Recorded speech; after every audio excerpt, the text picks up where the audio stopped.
엊그제 인터넷 뉴스를 보니까 뉴질랜드 총리인 존 키가 호주 사람 2사람하고 키위 1사람이 나이지리아에서 납치가 됐는데, 무장기한에게 납치가 됐는데, 우리는 몸값을 줄 수 없다, 이렇게 이제 방송을 하더라고요.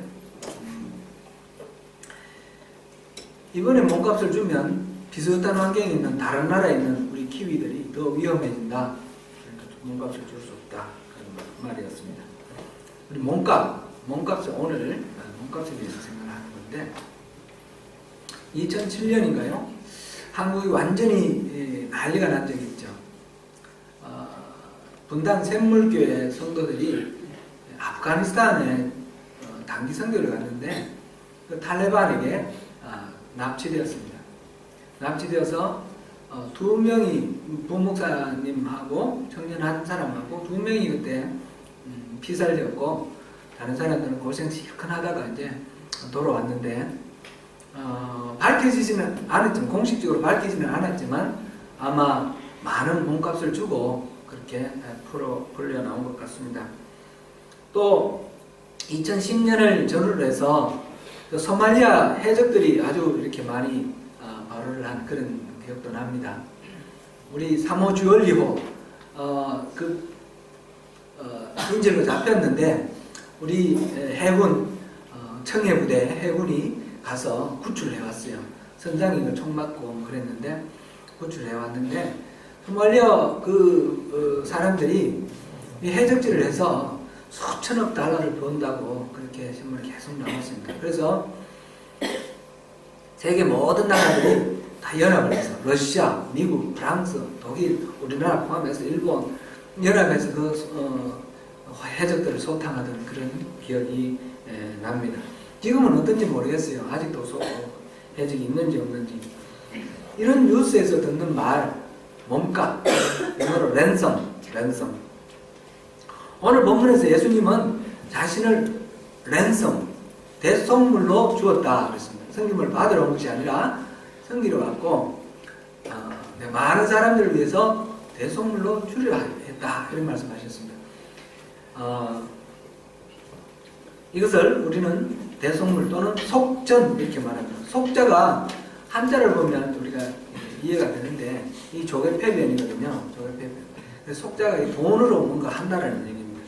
이 속전은 노예가, 가족이 이렇게 노예가 됐다 그러면 돈을 주고 그 가족을 사서 이렇게 사올 때, 그렇게 사오는 그 값, 그것이 바로 속한다, 속전, 이렇게 말합니다. 그것을 또 대속물로 이렇게 오늘 변적해 놨고요.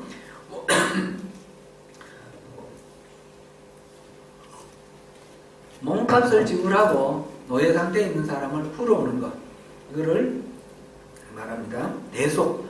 성경에 보면 대속, 속죄, 구원, 또 속량, 이런 말들이 막 이렇게 섞여서 이렇게 막 사용이 되는데, 엄밀하게 우리 한국말로 번역된 한글 성경에서는 좀 구별하기가 어려울 때가 있어요. 그러나 기본적으로는 이렇게 잡고 있으면 좋겠습니다. 지난번에 우리가 한 거 속죄라는 말을 했죠. 속죄. 그 다음에 화목이라는 말을 했죠. 그 다음에 오늘 대속입니다. 속죄와 화목은 묶여져 있습니다. 완전히 하나라, 이렇게 생각해도 좋습니다. 영어로는 atonement 또는 reconciliation. atonement는 at one, 하나가 되는 거예요. 하나가 되는 거. 그게 이제 속죄예요. 죄를 용서받는 것이 속죄고, 오늘 말하는 대속이라는 말은 속자가 또 같은 말이 들어있어서 우리가 그런데, 이거는 영어로는 redemption입니다. redeem 라는 말. 이건 돈을 주고 산다, 이런 뜻입니다. 그래서 오늘 하는 것은 이 속죄. 그런데 그리스도가 십자가에서 못 박혀 죽으신 일이 우리와 무슨 상관이 있느냐? 이게 왜 복음이냐? 왜 십자가가 우리에게 복음이냐? 하는 건데, 십자가 그 사건을 인하여 우리 죄가 용서되었고 속죄되었고, 또 우리와 하나님 사이의 관계가 화목해졌다. 그걸 이제 지난번까지 봤고요. 그 다음에 그뿐이 아니라 우리 죄만 용서된 뿐만 아니라 우리가 자유를 얻었다. 이게 오늘 대속의 의미입니다. 예수님께서 자신의 생명을 대속물로 내주셔서 몸값으로 지불하시고 노예 상태로 묶여있던 우리를 해방시키시고 우리를 자유롭게 해주셨습니다. 이것이 십자가 복음, 십자가 위에 바로 새겨진 하나님의 복음입니다. 예수님이 이 대속 사역을 하실 것에 대해서는 이사야서 61장 1절에 나와 있습니다. 주 여호와의 영이 내게 내리셨으니 이는 여호와께서 내게 기름을 부으사 가난한 자에게 아름다운 소식을 전하게 하려 하십니다. 나를 보내서 마음이 상한 자를 고치며 포로된 자에게 자유를, 갇힌 자에게 노음을 선포하며, 포로된 자에게 자유를, 갇힌 자에게 노음을 선포하며, 이게 해방이지 않습니까? 자유를 주시는 그 메시아에 대한 예언인데 바로 예수님이 그 일을 하셨습니다. 예수님이 세례를 받으시고 공생애를 시작하실 때에 고향 나사렛에서 안식일날 회당에 가서 성경을 읽습니다. 성경을 읽었는데 마침 빈자리가 저거였습니다. 마침 빈자리지만 사실은 하나님이 그렇게 피워주신 거죠. 그것이 이사야서 61장 1절 말씀입니다. 그 말씀을 읽고 난 뒤에 예수님께서 이 글이 오늘 너희에게 이루어졌다, 응하였다, 이렇게 말씀하셨습니다. 거기서 말씀하신 그 메시아가 바로 나다, 그런 뜻이죠. 예수님의 사역은 바로 이렇게 해방시키시는 사역입니다. 사도행전 20장 28절에서는 이거를 하나님이 자기 피로 사신 교회, 교회를 우리라 그랬지 않습니까? 우리가 바로 교회인데 하나님이 자기 피로 샀다. He bought with his own blood. 그 피를 주고 우리를 샀다, 이렇게 표현을 했습니다. 거래 관계가 일어났다는 거죠. 또 베드로후서 2장 1절에서도 자기들을 사신 주, 이렇게 말했습니다. The sovereign Lord who bought them. 샀다. 그들을 샀다. 근데 그들이 자기를 사줬던 그 하나님, 그 주님을 어떻게 지금 표현을 하고 있습니다. 이렇게 묶이고 갇힌 우리를 몸값을 지불하고 사신 분이 우리 예수님입니다. 그 몸값은 피죠. 예수님 십자가에 흘리신 그 피. 그 피가 얼마짜리냐 이죠. 예수님이 우리를 몸값을 주고 샀는데 사모주얼리 그 선원들한테 요구한, 소말리아 사람들이 요구한 그 몸값이 얼마였고, 아프가니스탄에서 그 인질로 잡혔던 사람 얼마 요구했는지 우리는 금액은 잘 모르겠습니다. 지금 키위 붙들려 있는데 얼마 요구하는지 모르겠는데 적은 돈은 아닐 겁니다. 큰 돈입니다. 우리도 그렇게 잡혀 있었는데, 죄의 인질로 잡혀 있었는데 우리를 예수님이 몸값을 지불하고 사셨거든요. 사셨는데 몸값이 어느 정도 될까요? 우리는 얼마짜리입니까? 우리 한 100만 불짜리 될까요? 아니면 한 1000만 불 되나요? 정주원이가 잘 정주연이, 주원이보다 주연이, 주연이, 우리 얼마짜리예요? 예? 큰 소리 말해봐요. 예? 큰 소리. 알잖아. 우리 얼마짜리예요? 예수님 짜리래요. 우리 예수님 짜리래요. 예수님을 값으로 주고 우리를 사신 거예요. 우리는 1000만 불짜리도 아니고 1억 불짜리도 아니에요. 그 비교할 수 없어요. 우리는 예수님 짜리예요. 우리 스스로 그렇게 자부심을 가져야 돼요. 우리는 나는 하찮은 존재가 아니에요. 예수님이 자기 몸을, 몸값, 자기 피를, 자기 생명을 몸값으로 지불하시고 우리 사셨던 그런 존재예요. 그런데 이 말씀을 듣고 제 딸이 인터 다닐 때 그 말을 했어요. 지금은 아니지만 아빠, 예수님이 날 위해서 죽으셨다는 말 난 못 믿겠어요. 뭐 설사 그렇다 하더라도 나는 별로 상관없는 것 같아요. 지금 이 지구상에 살고 있는 사람이 그때 당시 60억 그랬는데 60억, 지금 73억입니다. 73억. 그리고 이때까지 수많은 사람들이 났어 살다가 죽었는데 그 사람들 앞으로 또 예수님 오실 때까지 얼마나 많은 사람이 살지 모르겠는데 한 1000억이라고 생각을 하고 1000억 사람, 1000억 명이 되는 그 사람을 위해 예수님이 죽으셨는데 나를 나를 위해서 뭐 얼마나 값을 지불하셨을까요? 나나 있으나 없으나 주님은 신경도 안 쓰실 거예요. 그렇게 얘기를 하는 거예요. 정말 입이 막히더라고요. 입이 막혔는데 우리 지지난주에 우리 정준홍 집사님 댁에서 우리 산수 공부했거든요. 주원이랑 주연이랑 산수 공부했는데 한번 생각해 보세요. 10,000명을 위해서 예수님이 자기 몸값으로 주셨어요. 자, 예수님의 몸값이 얼마 됩니까? 1억 불인가요? 1조 불인가요? 돈으로 새길 수 없습니다. 세상 이 우주 만물 다 주어도 살 수 없는 우주 만물을 만드신 분 아니세요? 그리고 무한대의 값이에요. 무한대의 값. 무한대의 값을 저랑 우리 지연이랑 두 사람을 위해서 몸값을 줬다. 그러면 한 사람 앞에 얼마 친 셈이에요? 무한대 나누기 2하면 무한대예요. 그죠? 무한대 나누기 우리 여기 있는 40명 나누면 한 사람 몫은 얼마 돌아가요? 무한대입니다. 무한대 나누기 1000명 하면 무한대입니다. 무한대 나누기 100만 명 하면 무한대 나누기 1천억 명 과거에 죽어갔던 많은 사람들 그리고 지금 살고 있는 사람들 앞으로 올 수많은 세대의 그 모든 인구들 다 합쳐서 1000억 명이라 하고 1000억 명을 다 나누면 얼마 됩니까? 무한대입니다. 이 말은 한 사람 오직 나 하나만을 위해서 예수님이 죽으신 거나 마찬가지라는 뜻입니다. 우리의 가치가 그렇게 고귀하다는 뜻이고요.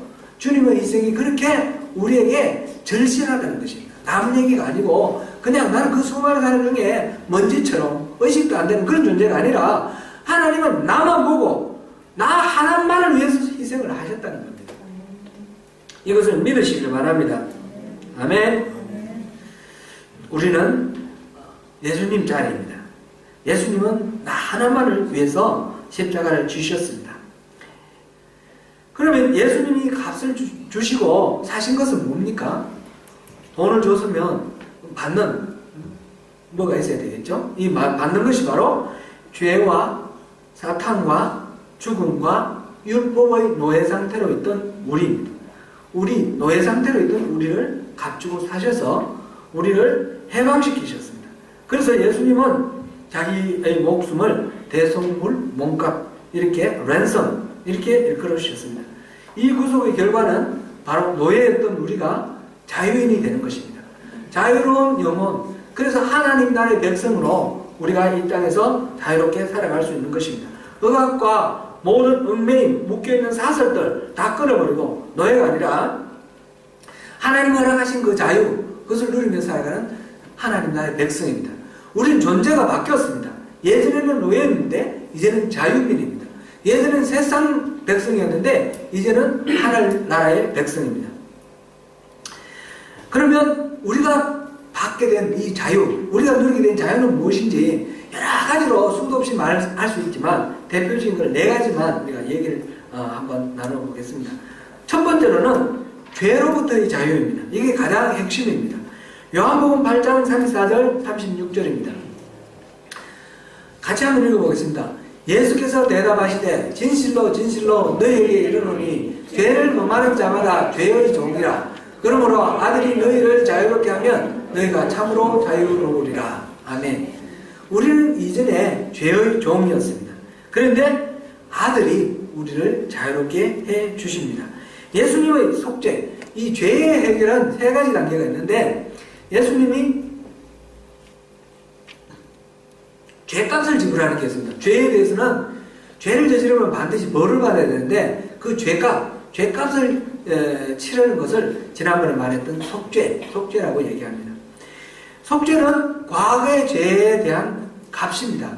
그리고 이 예수님이 십자가에 달려 죽으신 것은 과거의 죄에 대해서 값을 치르는 것뿐만 아니라 오늘 우리 살아가는 이 삶 속에서 죄의 권세로부터 자유, 이것도 사신 것입니다. 이것이 오늘 말하는 속전입니다. 속전, 대속 이것입니다. 그래서 이것은 현재 우리 살아가는 삶 속에서 죄의 지배를 받지 않고 우리 하나님의 통치를 받도록 하는 그것이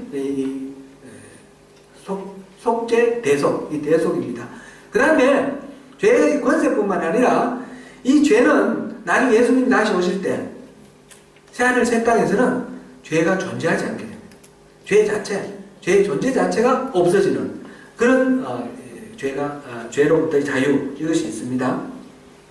지금 단계, 우리가 지금 죄가 이 세상을 지배하고 있는 상황 속에서 우리 살아가는 이 관계 속에서는 우리는 이제 죄도 우리를 지배하려고 하고, 우리 노예로 있다가 풀려났는데 고이 풀어주는 게 아니고 계속해서 다시 주인 노릇을 하려고 우리에게 덤빕니다. 죄도 우리를 지배하려고 하고, 우리를 해방시키신 하나님도 우리를 다스리기를 원하십니다. 하나님이 다스리시면 우리는 참된 자유를 누리게 되는 것이고, 죄가 다스리면 우리는 죄의 노예가 되는 겁니다. 그래서 우리 살아가는 삶 속에서 항상 우리는 선택의 기로가 있습니다. 내가 육신이 따르는 대로, 육신이 원하는 대로 살아갈 건가, 아니면 성령이 원하시는 대로 살아갈 건가, 이것이 우리 앞에 놓여 있는데, 육신이 원하는 대로 살아가는 것이 바로 죄의 지배를 받는 것입니다. 육신이 원한다는 것은 뭡니까? 우리 선악과를 따먹을 때 내가 하나님 되려고 했잖아요. 그래서 내가 선악과를 따먹음으로 하나님으로부터 차단되었고, 그 다음부터 자기중심적인 인생이 시작되었지 않습니까? 그러니까 내가 나를 위해서 날 판단으로 내가 원하는 대로 살아가는 것이, 이것이 바로 죄입니다. 이것이 바로 죄의 지배를 받는 것이고, 이것이 바로 사탄의 지배를 받는 것입니다. 그래서 육신의 소욕을 따라 살 것이냐, 아니면 여기서 벗어나서 하나님의 소욕대로 예수 성령님, 우리 안에 계신 성령님이 이끄시는 대로 살아갈 건가, 그게 기로가 있는데, 성령님이 우리를 해방하시고 난 뒤에 그냥 내버려 두지 아니하시고 우리 안에 늘 소원을 주십니다. 소원을. 우리 구원받은 백성들에게는 소원이 있습니다. 하나님 말씀대로 살고 싶다. 이제는 죄에서 벗어나고 싶다. 우리는 이제는 성령이 이끄시는 대로 살고 싶다는 소원이 있습니다. 소원을 우리 안에 심어주시고, 그리고 그 소원대로 우리가 순종하고 나갈 때 살 수 있는 능력을 주십니다. 이게 우리를 해방하신 우리 하나님의 증거입니다. 이렇게 살아갈 때 우리는 참된 자유를 누리게 됩니다. 나중에 예수님이 오실 때는 이 죄의 유혹조차도 없어질 겁니다. 죄 자체가 없어질 겁니다. 첫 번째는 죄로부터의 자유, 이것을 우리에게 허락하셨고요. 두 번째로는 사탄으로부터의 자유입니다. 사탄, 요한일서 3장 8절 말씀입니다. 같이 읽습니다. 시작. 죄를 짓는 자는 마귀에게 속하나니 마귀는 처음부터 범죄함이라. 하나님의 아들이 나타나신 것은 마귀의 일을 멸하려 하심이라. 예수님께서 이 땅에 오셔서 하신 사역 중에 많은 사역이 귀신을 내쫓는 그런 사역이었습니다. 그것이 바로 마귀를 없애는, 마귀의 지배를 끊는, 그것을 통해서 우리가 자유, 하나님 나라의 백성으로서 누리는 그 자유를 맛볼 수 있는 것을 눈으로 보여주시는 것입니다. 예수님의 사역은 다 데몬스트레이션입니다. 귀신을 쫓는데 다 귀신 전부 쫓아버리는 것이 아니라 몇 사람 샘플로 쫓아보내셨죠. 병 고칠 때도 병을 다, 이 지구상에 있는 모든 병든자를 다 고쳐주신 게 아니고 예수님이 가셔서 샘플로 몇 사람 고쳐주시죠. 그래서 예수님의 사역은 데몬스트레이션입니다. 그래서 마귀로부터 해방되는 것을 그때 보여주셨습니다. 세 번째로는 죽음으로부터의 자유입니다. 로마서 6장 6절입니다. 같이 읽습니다. 시작. 만일 우리가 그리스도와 함께 죽었으면 또한 그와 함께 살 줄을 믿나니. 아멘.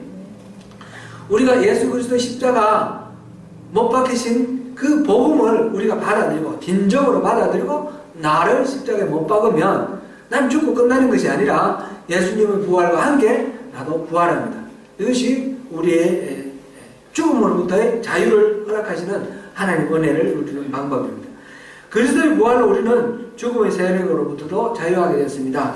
히브리서 2장 14절에서 15절을 한번 보시겠습니다. 같이 읽습니다. 예수님의 죽으심을 통하여 죽음의 세력을 잡은 자 곧 마귀를 멸하시며 또 죽기를 무수함으로 한평생 위어 종노릇하는 모든 자들을 놓아주려 하신다. 아멘. 세상에 이렇게 세상에서 가장 무서운 사람이 어떤 사람인지 아세요? 자기 죽을 줄 모르고 설치는 사람. 우리가 뭔가 목숨에 대한 애착이 있으면 조심하게 되고 무서워하게 됩니다. 자기에게 무슨 피해가 올까 무서워하는데 막가파들 있잖아요. 막가파. 이런 경우는 죽음을 두려워하지 않으면 정말 아무것도 그렇게 몹시 다 행동을 합니다. 이제 막가파하고는 다르지만 우리는 영원한 생명에 대한 소망이 있지 않습니까? 이 땅에서 삶을 종식하고 죽는 것하고 천국 가는 거하고 이 땅에 사는 거하고 죽고 천국 가는 거하고 어느 게 더 좋습니까? 어렵나? 이게 질문이 되게 어렵습니까? 이 땅에 지금 살아있는 것하고 우리가 죽고 천국에 진짜 근심도 없고 염려도 없고 아픔도 없고 고통도 없는 그 천국에서 사는 거하고 어느 게 더 좋습니까? 천국에 가는 게 더 좋죠. 그런데 우리가 이 땅에 지금 할 일이 있으니까 이 땅에 사는 거예요. 그런데 이거 우리가 만약 누가 너 죽여? 그러면 두렵습니까? 안 두렵습니까? 죽여라. 난 천국 가는 게 좋다. 이렇게 될 거 아니에요. 그죠? 이를테면 그렇다는 거죠. 죽음의 두려움으로부터 자유로워지는 이것이 십자가 복음에 대해서 정확하게 알게 되면 확실하게 그것을 우리 마음에 품고 믿게 되면 우리는 어떤 두려움도 없습니다. 이 세상에. 어떤 두려움으로부터 벗어나는 그런 자유를 누리게 됩니다. 네 번째로는 율법으로부터의 자유입니다. 첫 번째는 죄로부터의 자유. 두 번째는 뭐였어요? 마귀로부터의 자유. 세 번째는 죽음으로부터의 자유. 네 번째 율법. 그 다음에 나머지들 있는 거는 이 안에 전부 이렇게 범주를 넣어서 생각하면 됩니다. 이 율법으로부터의 자유. 로마서 7장 6절 우리가 같이 한번 읽겠습니다. 시작. 7장 6절. 로마서 7장 6절 없나요? 없어요? 제가 빠뜨렸나 보다. 그러면 제가 읽어드리겠습니다.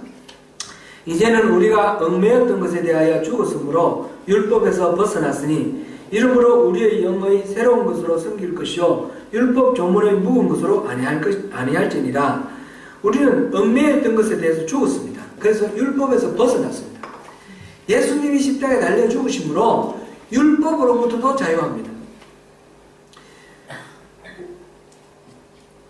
우리가 신앙생활을 하면 모르는 사이에 자꾸 율법에 얽매입니다. 율법에서도 우리는 자유해야 됩니다.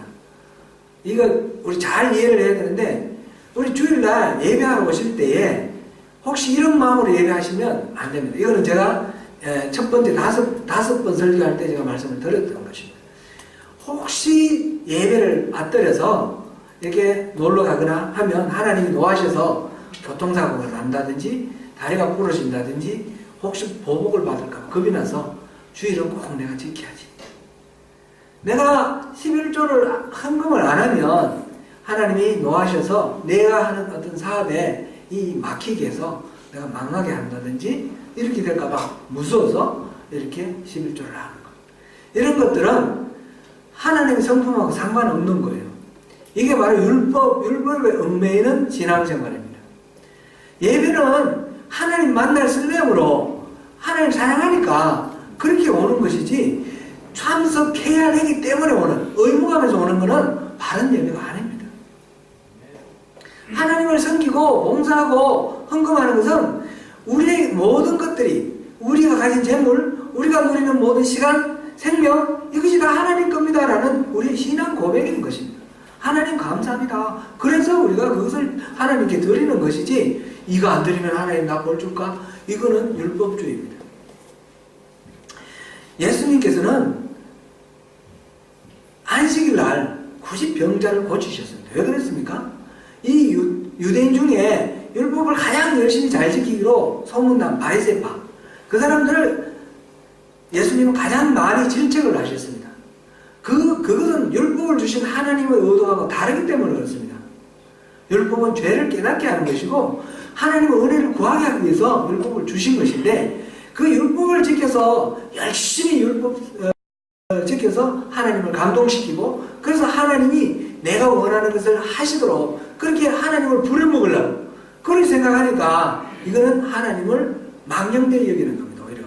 그래서 굳이 일부러 도전을 하시는 것입니다. 안식일날 병자를 고치시고 이런 율법을 깨뜨리고자 하신 것이 그것이 율법을 부인하는 것이 아니라 그것이 바로 그 그릇된 율법에 대한 이해를 깨뜨리면서 진짜 참된 율법을 완성하시는 것. 예수님은 그래서 나는 율법을 폐하러 온 것이 아니라 율법을 완성하러 왔다 이렇게 말씀하셨습니다. 사도 바울도 일평생을 통해서 이 율법주의를 깨뜨리기 위해서 애쓰셨습니다.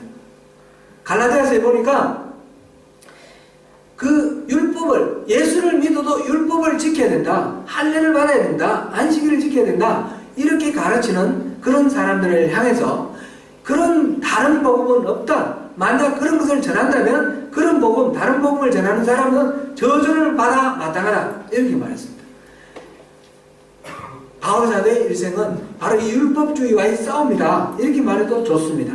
그런데 왜 오늘날 우리가 율법에 매여 삽니까? 왜 예수를 믿는데 율법주의적으로 믿습니까? 닐 앤더슨이라는 사람이 쓴 자유함이라는 책이 있는데요, 혹시 있으시면 꼭 이렇게 돌려가면서 한번 보시기 바랍니다. 이 책 서문에 보니까 이 책을 쓰기 위해서 조사를 했습니다. 조사를 했는데 기독교인들을 대상으로 설문조사를 했는데, 그렇다, 아주 그렇다, 그렇다, 보통이다, 아니다, 아주 아니다, 이렇게 답을 하게 만들었는데, 첫 번째 항목이 기독교적 삶은 한마디로 하나님의 계명을 열심히 지키고자 노력하는 것이라고 할 수 있다. 여러분은 어떻게 답하시겠습니까? 이 일에 매우 그렇다라고 응답한 사람이 57%, 대체로 그렇다라고 답한 사람이 25%, 합계 82%가 그렇다라고 답했습니다. 여러분도 혹시 그렇게 생각하시는 분이 계신다면 생각을 바꾸시길 바랍니다.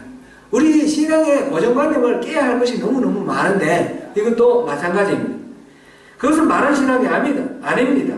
우리의 신앙은 하나님의 계명을 지키고 따르려고 애쓰는 인간의 노력이 아닙니다. 그거는 율법주의입니다. 율법주의는 내가 노력하는 겁니다. 우리의 신앙은 나를 부인하고 나의 십자가를 지고 나를 내려놓는 것입니다. 내가 노력하지 않고 하나님께만 붙어있는 것입니다. 그러면 하나님이 인도하시는 데 가는 것. 지난번에 우리 큰 배를 말씀드렸지 않습니까? 그 비유를 떠올리십시오. 내가 헤엄칠라 하지 말고 안전하고 큰 배 위에 올라타십시오. 그 배가 우리 예수 그리스도입니다. 어떤 풍랑이나 어떤 위협이 와도 흔들리지 않는 견고한 배. 우리 예수님께 우리 자신의 인생을 맡기라는 겁니다. 우리 인생의 모든 것들을 예수님께 의탁하는 것, 그것이 신앙이지, 내가 열심히 성경에 보니까 이렇게 살아라 하더라, 열심히 이렇게 살고, 이것이 아니라는 겁니다. 두 번째 항목이 나는 하나님이 기대하시는 것에 미치지 못한다고 느낀다. 여러분은 어떻게 생각하십니까? 여기서도 마찬가지로 많은 사람이 그렇다라고 답했습니다. 하나님을 생각하면 늘 부끄러운 마음이 들고요. 하나님이 날 보면서 못마땅하셔서 저 자식이 언제 정신 차릴까 이러면서 바라보시는 그 하나님, 여러분 혹시 그렇게 생각하십니까? 하나님 그렇게 생각 안 하십니다. 그 염려를 내려놓으십시오. 세 번째 질문은 이겁니다. 엄격한 율법과 정확한 규범은 우리 교회의 생활과 가르침의 중요한 일부다.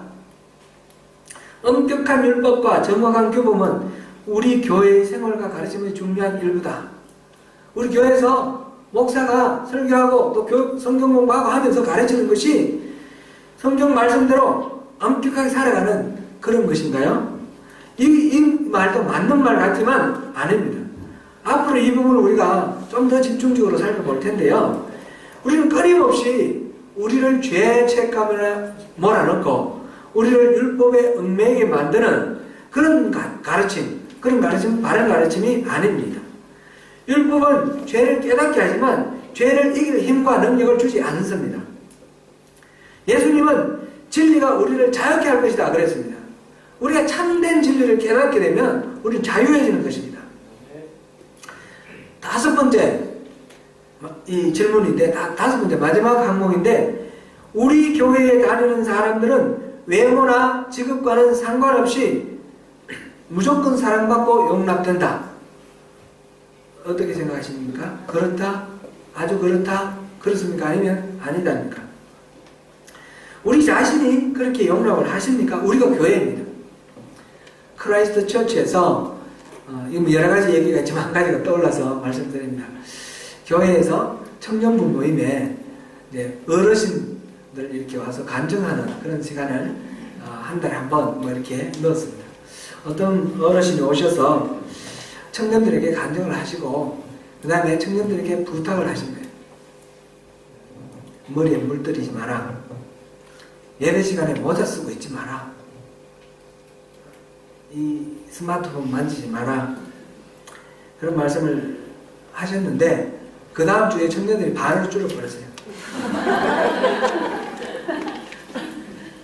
어떤 아이가 그 대학 다니는 아이였는데 좀 이 아이가 조금 약간 기도가 많이 필요한 아이였는데 예배 시간에 코코아를 다 먹었습니다. 다 먹고 이 좌석에 앉지 않고 뒤에 소파가 있는 소파에 이렇게 빈듯이 누워 있었습니다. 그래 있었더니 어떤 어른이 가서 혼을 냈습니다. 예배 시간이 이게 뭐냐고. 그랬더니 예배 시간 도중에 그렇게 혼을 냈는데 에이씨 하더니 그냥 가버렸습니다. 그리고 걔는 다시는 교회에 오지 않았습니다. 잘 가르치는 거 중요합니다. 그죠? 잘 가르쳐야죠. 어른들이 안 가르치면 애들이 어떻게 합니까? 그러나 잘 가르치는 것 이전에 용납하는 것이 필요합니다. 미국 LA에서 목회하시는 김요한 목사님이라고 하는 분이 계십니다. 인터넷에서도 찾아보실 수 있는데 아가페 선교교회, 미국 LA의 아가페 선교교회 김요한 목사님이신데 이분은 자녀를 셋을 낳았는데 아들 둘 딸 하나 낳았는데 셋만 키운 게 아니라 수많은 고아들을 입양을 해서 모두 27명을 자기가 키웠습니다. 자기 호적에 들어온 사람이 11명인가 그렇고요. 다른 사람들이 호적에 안 넣고 키운 애들까지 합쳐 27명이라고 제게 그렇게 말씀해 주셨습니다. 지금 현재도 3명을 데리고 있어요. 다 장가고 다 어른 돼서 독립했는데 3명 지금 있습니다. 막내가 우리 찬생보다 1살 많은 애인데 이거는 한인 부부가 다 한인이에요. 한인인데 지금 데리고 있는 3명 하나는 우크라이나에서 데리고 왔고 둘은 미국에서 데리고 왔습니다. 다 백인입니다. 이 아이들을 그러니까 27명이나 애를 키우면서 터득한 노하우를 말씀해 주셨어요. 아이를 처음 고아원에 있는 아이를 데리고 와서 집으로 와서 입양을 해서 데리고 오면 아이들이 그렇게 눈치를 살핀다는 거예요. 눈치를 살피고 끊임없이 테스트를 하는 거예요. 이거 해도 되나? 하면 안 되나? 그럼 집에 이제 들어오면 고아원하고 다르니까 이렇게 질서가 있지 않습니까? 화장실은 어떻게 쓰고 뭐는 어떻게 하고 가르쳐 주는데 일부러 어질르고 일부러 규칙을 어긴다는 거죠. 그때 만약 너 왜 이렇게 혼내면 마음을 닫아버리는 거예요. 그래서 무조건 받아준다고 그래요. 무조건. 어떤 아이는 몇 달 걸리고 어떤 아이는 몇 년도 걸린답니다. 무조건 받아줘. 어질러도 받아주고 또 규칙을 깨뜨려도 받아주고 나가서 싸워도 받아주고 뭐 물건 훔치고 이렇게 문제가 되어도 받아주고 무조건 감사주고 넌 내 사랑하는 아들이다. 넌 내 사랑하는 딸이다. 무조건 받아주는 거예요. 이 아이들이 이 두 분이 진짜 내 엄마 아빠로 나를 입양하긴 했는데 진짜 우리 엄마 아빠가 맞는가 테스트를 해보는 거예요. 무조건 받아줄 때 나중에 진짜 우리 엄마 아빠다라고 생각되면 그때부터 무슨 말을 해도 다 받아들이는 그런 아이가 된다는 겁니다. 진짜 자녀가 되는 겁니다. 이 말씀을 통해서 우리에게 하나님의 성품을 알려주셨어요. 여러분 우리 하나님 테스트 하고 싶으세요? 우리 하나님 정말 날 자녀 삼으신 게 맞을까? 예수 독생자를 값주시고 우리를 사신 게 맞을까? 한번 테스트 해보시고 싶으세요? 하실 필요가 없어요. 우리 하나님은 우리가 하나님을 모르시고 우리가 아직 원수되어 있을 때 우리를 위해서 독생자를 아낌없이 내주셨고 십자가를 지게 하셨던 그분이 우리 하나님이세요. 테스트 하실 필요 없어요. 우리가 실수 좀 한다고 우리를 내치지 않으세요. 우리가 약간 죄 짓는다고 우리를 원위치 시키지 않으세요. 그러니까 우리는 신앙생활의 자유를 누려야 돼요. 하나님이 백성 됐잖아요. 이제 더 이상 죄의 노예, 율법의 노예 그게 아닙니다. 이제 우리는 자유인입니다. 그래서 아무 죄나 막 지어도 된다. 그런 뜻을 이해하시면 오해고요. 정말 하나님의 자녀가 되면 죄 짓는 게 싫어집니다. 정말 하나님의 자녀가 되면 우리 하나님이 뭘 좋아하시는지, 우리 하나님이 뭘 기뻐하시는지 그걸 다 알잖아요. 우리 하나님 마음을 속속들이 다 아는데 하나님을 기쁘시게 해드리는 게 내 인생의 즐거움이 되고 보람이 되고 기쁨이 되지 않겠습니까? 그것이 진짜 신앙입니다. 신앙은 얼무감으로 이렇게 해야 되고 이 조항은 이렇게 살고 이게 아니라 하나님과의 친밀한 교제를 하는 거예요. 죄의 노예 상태에서 벗어나서 하나님의 백성, 하나님의 자녀가 되어서 참된 자유를 가지고 내 자유의지를 가지고 강요된 것이 아니라 자발적인 의지를 가지고 하나님을 기쁘시게 해드리는 그런 삶을 살아가는 이것이 참된 신앙입니다. 그러니까 신앙의 핵심은 율법이 아니고 관계입니다. 하나님과의 관계입니다. 신앙의 핵심은 내가 뭘 하느냐 도잉이 아니고 나의 존재입니다. 내가 어떤 존재인가, 내가 어떤 사람인가, 내 존재가 신앙의 핵심인 것입니다. 사랑하는 성도 여러분, 바울 사도가 이 마음으로 우리에게 하신 말씀이 있습니다. 저도 같은 마음으로 여러분에게 강권하고 싶습니다. 갈라디아서 5장 1절 우리 같이 한번 읽겠습니다. 시작. 그리스도께서 우리를 자유롭게 하려고 자유를 주셨으니 그러므로 굳건하게 서서 다시는 종의 멍에를 매지 말라. 사랑하는 성도 여러분, 이제 십자가에서 죽으신 예수 그리스도 그분의 초점을 맞추십시다. 오직 십자가만 자랑하는 그런 신앙으로 십자가에서 다 이루신 주님의 나라를 누리시고 참된 해방, 참된 자유를 누리시는 저와 여러분이 되시기를 축원합니다.